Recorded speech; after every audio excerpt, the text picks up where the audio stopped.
আজকে আমি তোমাদের সাথে শেয়ার করব আলু কাবলি। তার আগে তোমরা আমার চ্যানেলটা সাবস্ক্রাইব করে দাও তো, নাহলে কিন্তু এই আলুগুলো দিয়েই তোমাদের মাথাগুলো একদম ফাটিয়ে দেবো। না না, একদমই না।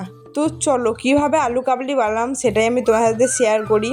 প্রথমে আলুগুলোকে সিদ্ধ করে নিতে হবে। সিদ্ধ করা হয়ে গেলে আলুগুলো চারকোনা করে কেটে নেবো। তারপরে ওর মধ্যে দিয়ে দেবো শসা কুচি, লঙ্কা কুচি, বিট নুন।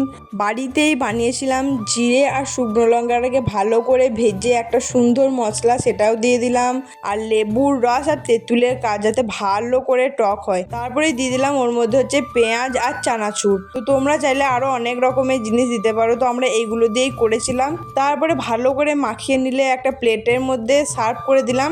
আর ওর ওপর দিয়ে দিয়েছিলাম হচ্ছে আরও চানাচুর আর হালকা সস আর তেঁতুলের কাঠ। খেতে কিন্তু অসাধারণ হয়েছিল। আর তোমরা কে কে বাড়িতে এরকম করে আলু কাবলি ট্রাই করেছো অবশ্যই কিন্তু আমার কমেন্টে জানাতে ভুলবে না। যদি না করে থাকো অবশ্যই ট্রাই করো। তো তোমাদের ভিডিওটি কেমন লাগলো জানিও। ভিডিওটি আজ এই পর্যন্তই, টাটা।